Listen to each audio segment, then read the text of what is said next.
J'écris des octosyllabes, par exemple, parce que j'aime beaucoup ça. C'est le vers par excellence de la chanson française.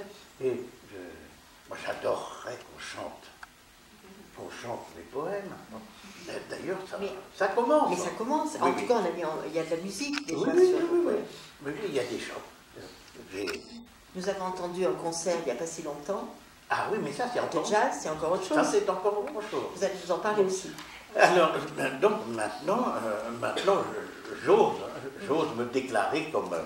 Donc ça veut dire que la relation avec les artistes et les plasticiens vous a donné une liberté, vous a donné l'assurance, vous a ouvert un espace d'écriture que vous n'aviez pas osé ouvrir jusqu'à maintenant. Ça m'a ouvert beaucoup d'espaces d'écriture. C'est ça qui était tellement formidable pour moi dans cette collaboration avec les peintres, c'est que chaque peintre était, oui, chaque musicien, je peux dire aussi, hein, parce que j'ai collaboré avec des musiciens, avec des photographes, puis ça continue. Et chacun était un monde différent. Vous voyez, c'était... et dans mon château intérieur, si j'ose dire, eh bien, chacun ouvrait une chambre différente que je n'aurais jamais trouvée sans lui. Et ils m'ont obligé à trouver des choses différentes, des choses que non, je n'aurais jamais été capable d'écrire ça tout seul. Parce que j'ai toujours essayé de faire parler les gens. Oui, dans les romans, on fait parler les gens. Et j'ai essayé, après ça, de faire parler la peinture, ou de faire parler la musique. Et il y a deux choses différentes. Il y a faire parler le peintre. Il y a des peintres qui sont très bavards, qui sont très diserts, qui parlent très très bien, qui sont même des écrivains, de très bons écrivains. Je pense à Delacroix ou à... Et il y en a d'autres qui sont très renfermés et ils ont un peu besoin d'un intermédiaire pour parler de leur peinture. Mais alors ça, c'est une chose. Donc, faire parler le peintre ou faire parler le musicien. Et puis, c'est encore autre chose de faire parler la peinture, de faire parler les œuvres du peintre ou les œuvres du musicien. Et bon, c'est ça que j'essaie de faire. Quand je fais un livre d'artiste, très souvent il y a des images qui sont là déjà, et il faut trouver un texte qui aille avec ces images de telle sorte que on voit les images différemment et on lit le texte différemment. Et donc, oui, j'ai collaboré avec 200 artistes peut-être. Eh bien, ça m'a fait 200 chambres nouvelles à l'intérieur de mon château. Mais est-ce que ça veut dire aussi, parce que c'est la poésie, c'est ça qui est intéressant, c'est que c'est la voix de la poésie qui vous permet de travailler avec l'autre. Est-ce que ça veut dire qu'il faut vraiment le langage de la poésie pour aller vers l'autre? Parce que c'est moins contraignant, parce que c'est plus... Ah, mais je ne sais pas si c'est moins contraignant. Enfin, je veux dire contraignant dans le sens où c'est pas... il n'y a pas des contraintes narratives, par exemple, comme dans le roman, c'est plus question de langue, il s'agit de trouver les mots, de trouver la langue, un lieu de communication, disons. Vous voyez, dans la poésie, et c'est même ce qui distingue la poésie, il y a des contraintes. C'est un langage qui est particulièrement surveillé, celui de la poésie. Il y a des contraintes qui sont ce qu'on appelle la prosodie. Et des règles qu'on suit pour faire des vers, et la prosodie française est complètement différente de la prosodie anglaise, par exemple. Il y en a une qui est basée sur le nombre des syllabes, l'autre qui est basée sur le nombre des accents, donc c'est tout à fait différent. Et à l'intérieur des romans, j'avais essayé de trouver des formes qui soient un équivalent de la prosodie. Et dans le travail avec les peintres, alors, si vous voulez, j'ai essayé de trouver à l'intérieur de leurs images des incitations prosodiques. C'est-à-dire non seulement je cherchais des mots pour décrire telle ou telle image, et oui, il y a des images qui tout de suite vous suggèrent certains mots. Par exemple, il peut y avoir une peinture, il y a tout de suite le mot arbre qui vous vient à la tête, ou le mot femme, ou le mot triangle.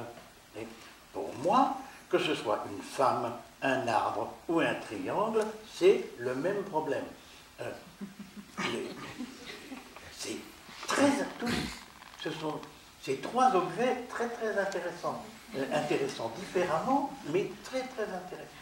Alors, donc il y a des peintres à triangle, il y a des peintres à arbre, il y a des peintres à femme. Oui.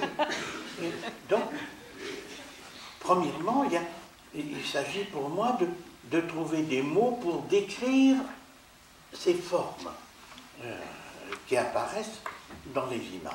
Mais je cherche encore autre chose. Je cherche une incitation prosodique. C'est-à-dire, je cherche à comprendre de quelle façon les images sont produites. Et c'est cette façon de produire les images que j'essaie de mimer d'une certaine façon, avec des traductions très complexes souvent, que j'essaie de mimer d'une certaine façon pour moi-même produire quelque chose qui aille avec ces images. Donc, le texte par rapport à l'image, bon, il y a toujours un certain élément descriptif. Et puis, il y a un élément de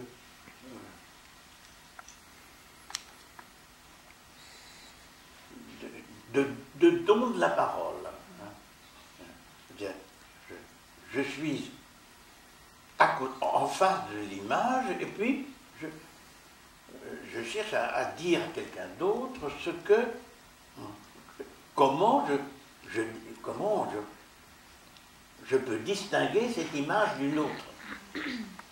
Et puis, il y a aussi, bon, ces images me parlent. Et alors j'essaie d'écouter cette voix qui sort des images et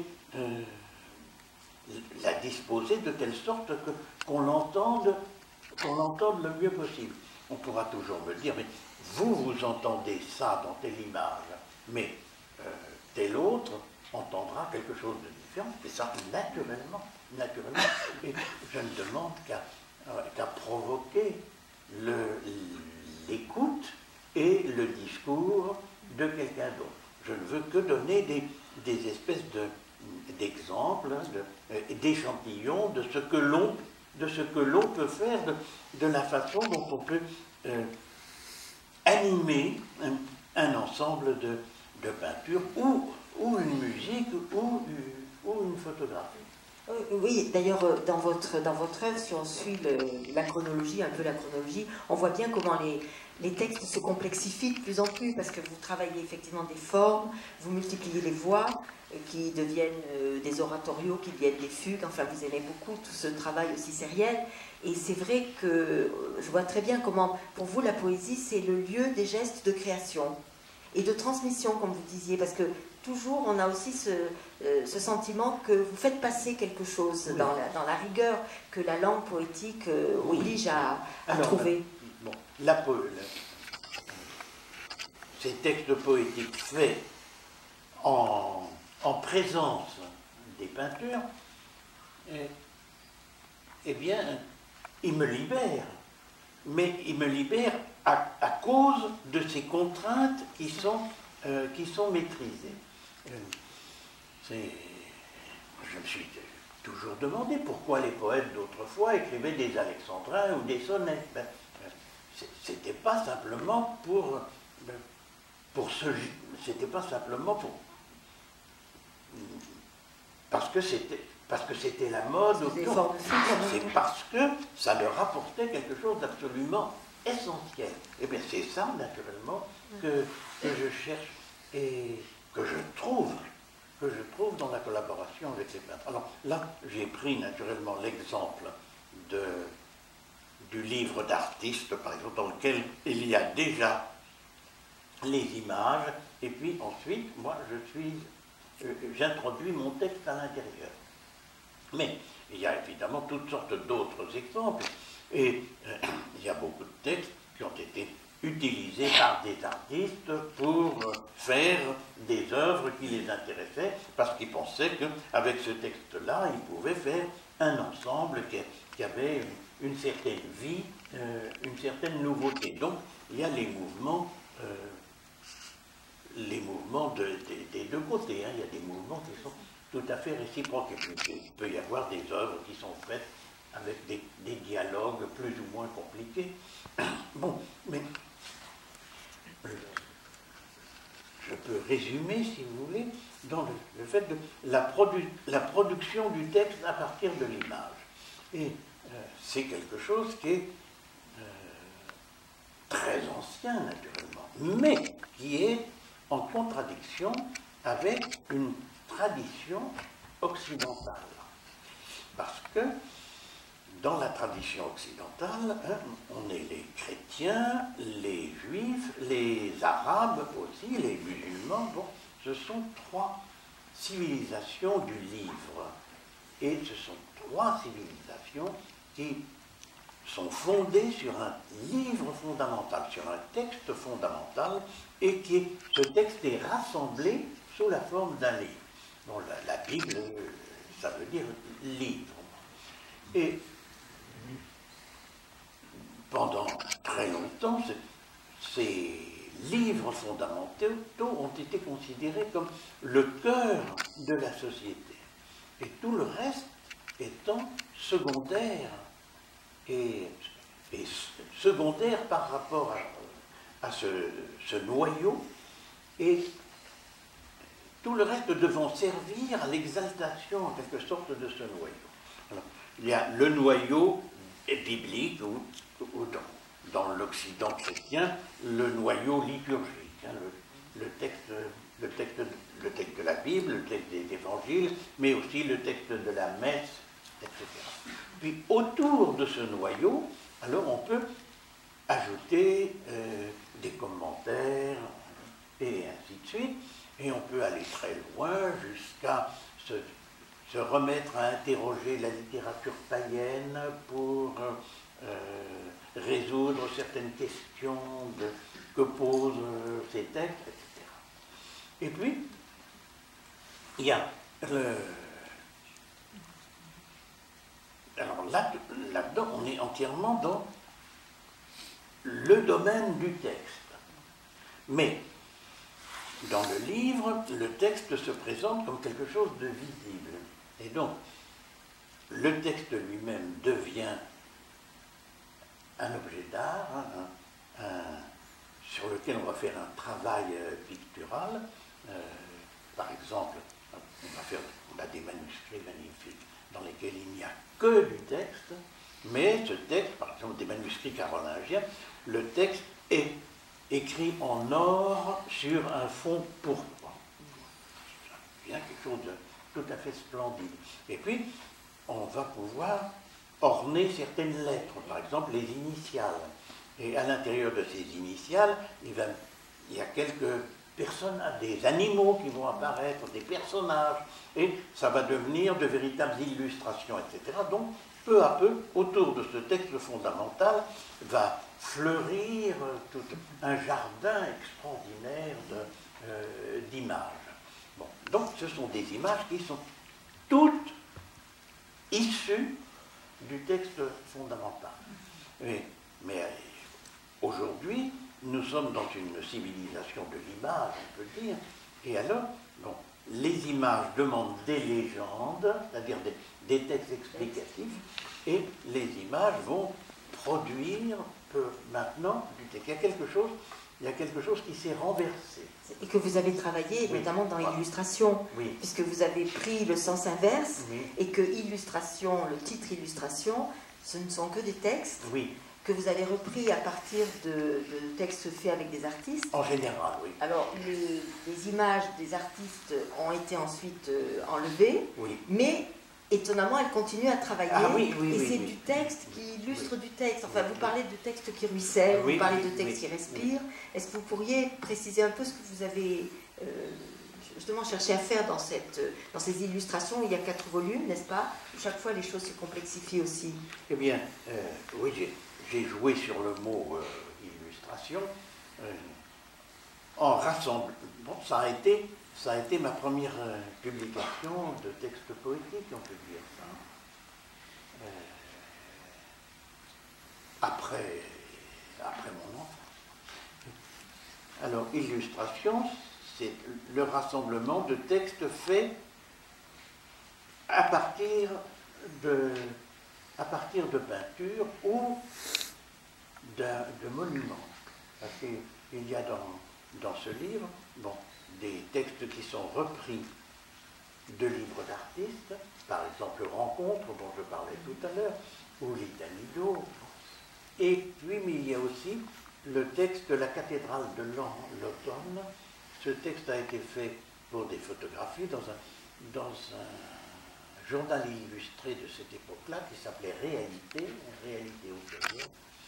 Et on m'avait demandé de faire quelque chose avec un photographe qui est mort maintenant, qui s'appelait Gilles Herman. Et j'ai suggéré de faire quelque chose sur la cathédrale de Laon, parce que j'avais envie de voir la cathédrale de Laon.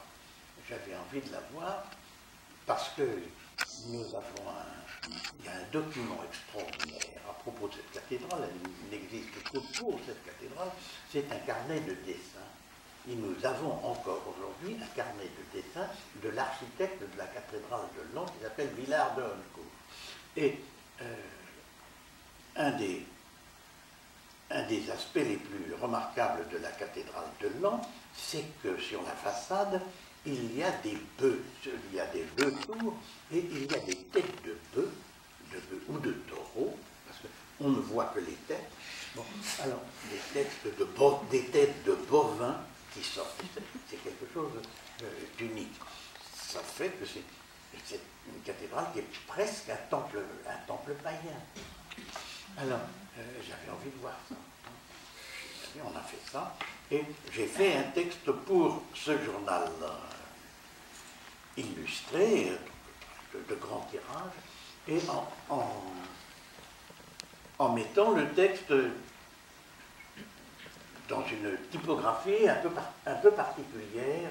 Et ça s'est très bien passé. Les gens étaient très contents.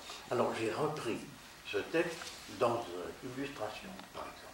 Alors, donc c'est des textes qui avaient été faits pour aller avec des images, et il s'agissait de voir ce qui en restait lorsqu'on enlevait les images. Et il a fallu d'ailleurs, en général, les transformer quelque peu pour qu'ils puissent jouer autrement, pour qu'une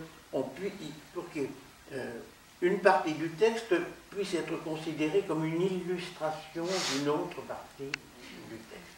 Et puis après ça, c'est devenu peu à peu un peu plus compliqué.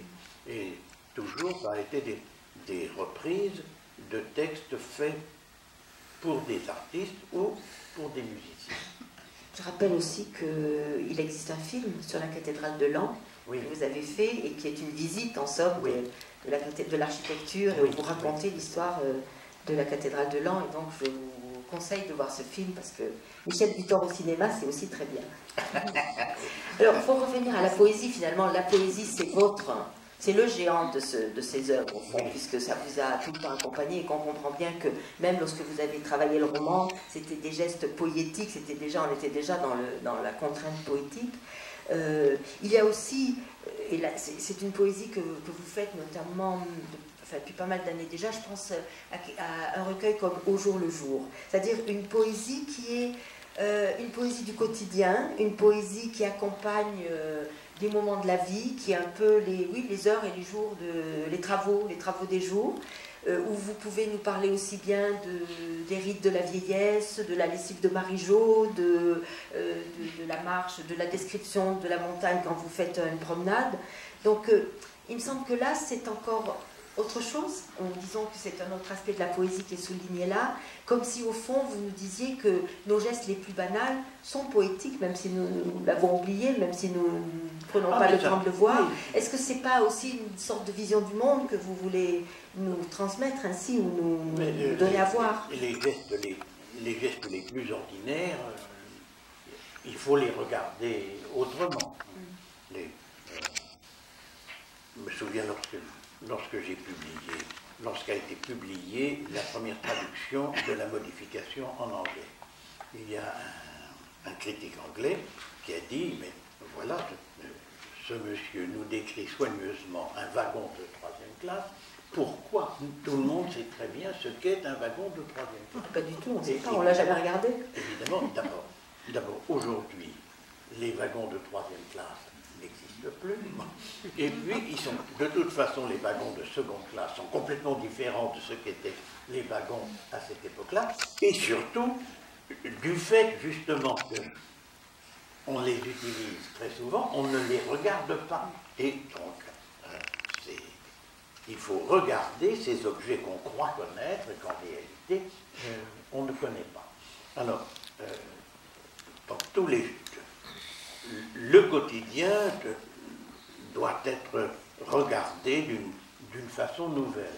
Et ce qui est, pour bien voir ce qui est tout proche de nous, pour bien regarder ce verre en plastique, eh bien, il faut faire le tour du monde, il faut explorer l'histoire entière, et on devient capable de voir des choses que l'on n'aurait jamais remarquées autrement.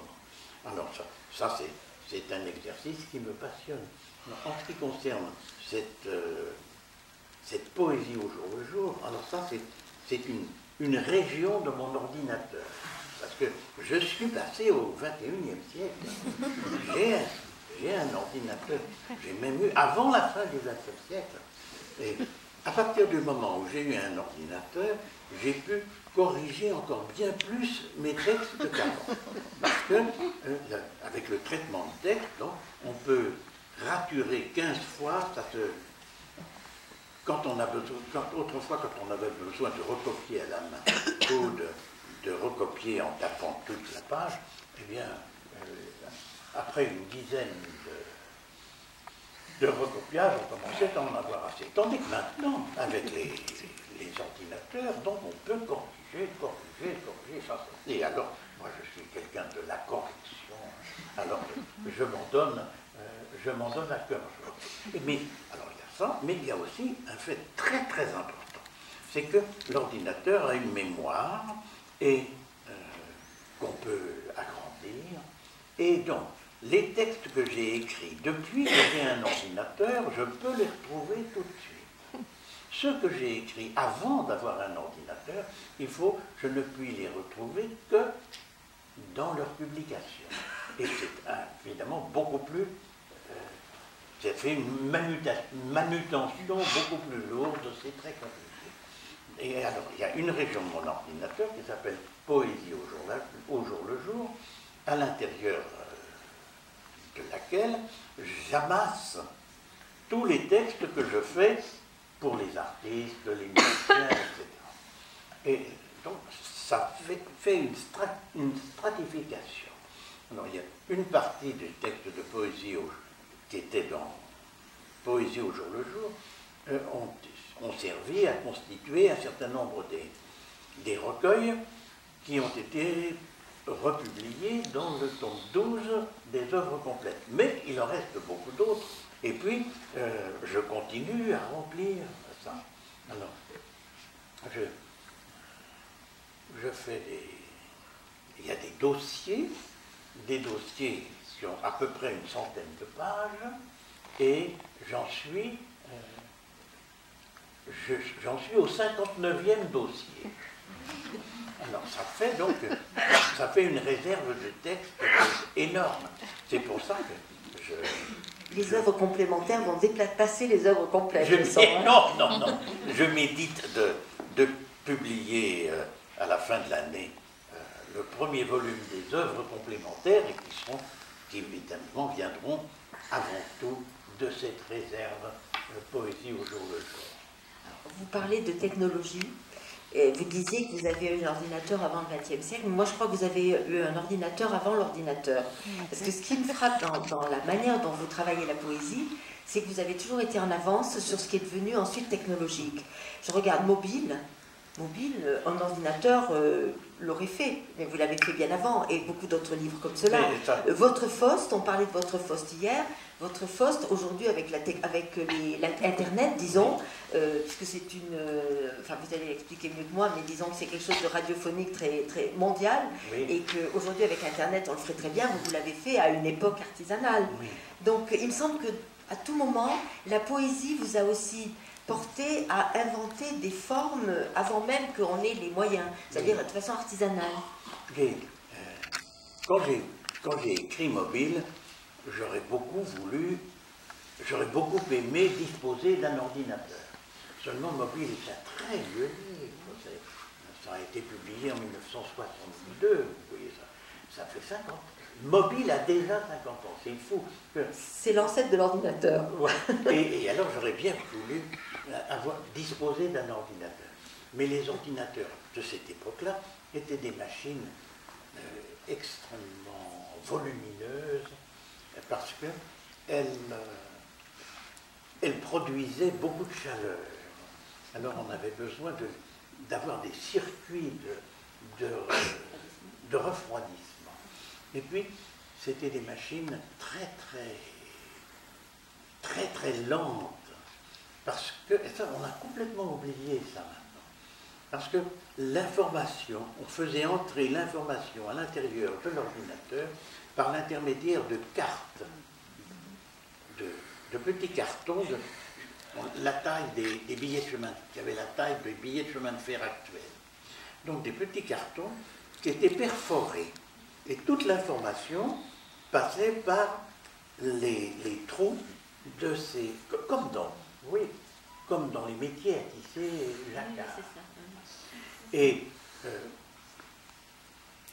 une page de texte, ça donnait une pile de carton de cette hauteur-là. Alors on a commencé, à l'époque déjà, on a commencé à faire des études littéraires, parce que c'était à Besançon, là-dessus, mais c'était très long, très difficile. Et naturellement, un profane comme moi ne pouvait pas disposer de ce genre de machine. Mais dans Mobile, j'ai cherché les noms de lieux qui se reproduisaient d'un État à l'autre des États-Unis. Parce que j'avais été très frappé, lors de mon premier séjour aux États-Unis, j'avais été très frappé par les noms. Par le fait que lorsqu'on se promène, par exemple, lorsqu'on se promène dans le Middle West, on est en voiture, on est dans l'état de Ohio, par exemple, et puis on continue, et on rencontre la ville de Springfield. Et puis, on continue, on arrive dans l'état d'Indiana, et au bout d'un certain temps, on rencontre la ville de Springfield. Et puis ensuite, on arrive dans l'état d'Illinois, et puis on rencontre la ville de Springfield. Tiens, quand même, il y a quelque chose d'intéressant là. Donc, j'ai pris des atlas routiers américains, et j'ai essayé de trouver donc ces concordances de noms de lieux. Ça m'a demandé un travail considérable. Aujourd'hui, avec un ordinateur, ce serait tout simple. Ça serait fait en 2 jours. Ce que j'ai mis 2 mois à faire, ça serait fait. Oui, mais ça ne serait pas du tout pareil. Quoi ? Ça ne serait pas du tout pareil. Parce que tout en cherchant ça, vous avez trouvé plein d'autres choses, vous avez fait plein de voyages. Donc, tout ce travail artisanal est très important dans la poésie. C'était très artisanal. Et alors, c'est cette méditation sur l'ordinateur antérieur, sur l'ordinateur préhistorique, on peut dire, c'est ça qui m'a amené à un poème que j'ai fait pour une amie, qui est une artiste russe avec qui j'ai fait des livres. c'est une grande artiste du livre, qui s'appelle Ania Staritsky, et un de nos amis, un poète qui était éditeur aussi, Gaston Puel, lui a demandé de faire un livre avec moi. Et donc je l'ai vu, et elle m'a dit, voilà, qu'elle aimerait faire un livre avec des trous. Et elle travaillait avec des papetiers artisanaux et qui pouvaient prévoir des trous à l'intérieur de la feuille. Et les trous dans le papier, ça m'a immédiatement fait penser aux ordinateurs de l'époque. Parce que à travers les trous, elle voulait que les images changent. À l'intérieur d'une image, on pouvait apercevoir une image, un morceau de l'image de la page suivante. Je me suis dit, tiens, ça c'est vraiment intéressant. Et puis le trou dans le papier, ça m'a suggéré des rêveries érotiques. Non. Alors j'ai fait un texte qui s'appelle Une chanson pour Don Juan, c'est-à-dire un poème dans lequel il y a des femmes qui paraissent indéfiniment. Et j'ai pas pu réaliser ça dans le livre avec Gaston Puel. Dans le livre chez Gaston Puel, il y a bien des trous, mais le texte ne joue pas avec les trous. Mais le texte a été fabriqué avec une espèce de mini-ordinateur en papier que je me suis fabriqué moi-même. J'ai fait un ensemble de cartes. Il y avait 20 cartes recto-verso, chaque carte divisée en 3 lignes et chaque ligne divisée en 3 espaces. Ça fait 30 espaces. Et il y a un tiers de ces espaces qui est trouvé. Et dans chaque espace, il y a un mot ou un groupe de mots, avec un prénom féminin à une place stratégique au centre. Et alors, ces cartes donc, sont utilisées recto verso, et je me suis arrangé naturellement pour que ce ne soit jamais symétrique, et que donc, quand on retourne la carte, on a une autre forme. Et le texte est produit par ces cartes, c'est-à-dire que on empile les cartes, on lit ce qui est sur la première page, ou carte, et puis, à travers un trou, un adjectif, par exemple, qui est sur la seconde carte, et puis, s'il y a un trou, il peut y avoir 2 trous superposés, etc. Et en jouant avec ces cartes, donc, on peut produire un nombre de strophes déjà tout à fait impressionnant. Et évidemment, si on introduit de nouveaux éléments à l'intérieur de la structure, alors on peut avoir vraiment un nombre infini de possibilités. Et donc, c'était pour jouer. Donc, ça m'a tout de suite fait penser au thème de Don Juan, à cause du catalogue dans le Don Juan de Mozart, donc le thème des 1000 lettrés. Hein, bon. Et là, je pouvais avoir beaucoup plus de 1003. Non, mais c'est tout à fait extraordinaire de vous entendre parler parce qu'on voit les choses en même temps concrètement. Enfin, vous avez un rapport très, très concret, très, très physique, très manuel à la poésie, et en même temps, évidemment, tout le travail dans la langue et tout ce que ça implique comme image, comme vision que vous faites surgir. Et alors, après ça, il y a eu un jeune éditeur qui est mort maintenant et qui a eu l'idée de publier ces cartes. Et alors, ça a fait un petit livre très joli, qui a été agrémenté d'une affiche de Pierre Alechinsky, qui s'appelle Matériel pour un Don Juan, dans lequel il y a ces cartes qui sont reproduites alors en petit, et on peut jouer avec. Et il y a un petit livret avec une partition verbale de Jean-Yves Bosseur, et dans chaque exemplaire, il y a un apôt, c'est-à-dire une espèce de petit sifflet qui sert à attirer, qui servait pour les chasseurs autrefois à attirer les oiseaux. Et ensuite, un de mes étudiants à Genève, qui était très porté sur l'informatique, a voulu faire un logiciel avec le poème. Il a travaillé et il a rencontré une difficulté. C'est que dans le jeu de cartes qui avait été fait, il y avait une erreur. Et il a réussi à identifier l'erreur. Et donc maintenant, son logiciel fonctionne admirablement. Donc j'ai un exemplaire de ce logiciel. Et si je m'ennuie beaucoup, je peux faire défiler les conquêtes de Donjon. Ce qui est extraordinaire, c'est qu'on voit très bien comment, quand on parle d'œuvres complètes avec vous, c'est d'une vanité incroyable parce que, évidemment, il y a les textes qu'on a réunis dans les 12 volumes, mais il y a tous ces objets livres et tous ces avatars d'objets qui fait que vous êtes entouré, d'ailleurs, chez vous, c'est pas un musée parce que c'est vivant. C'est un catamaran. Je ne sais pas dire. Mais je veux dire, c'est extraordinaire parce que c'est vivant. C'est vivant, sont des objets qui bougent. C'est vivant parce qu'en effet, les objets bougent tout le temps. Mais c'est d'où l'extraordinaire difficulté pour les trouver. Oui. Alors peut-être, je crois qu'on a peut-être même dépassé l'heure. Moi, je n'ai jamais d'heure, mais vous qui l'avez. Ah oui, on a dépassé l'heure depuis longtemps. Je voudrais terminer. Il faut qu'on puisse manger avant. Il faut qu'on puisse casser une petite croûte avant que... Mais je voudrais simplement dire, vous êtes parti finalement d'études de philosophie. On a oublié de le dire. Et en fait, vous n'avez fait que de la poésie, on a compris. Oui. Enfin, vous avez fait de la poésie. Et je pense que finalement, vous avez peut-être vous montré par votre parcours que peut-être la plus profonde des philosophies, c'est la poésie. Qu'en pensez-vous? Certainement, bien sûr. Mais ça n'empêche pas.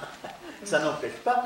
Il faut faire de la philosophie. Ça n'empêche pas que la philosophie peut être un excellent commentaire de la poésie, comme nous l'ont bien montré les philosophes grecs. Bon. On va s'arrêter là. Voilà. Je vous remercie. Allez.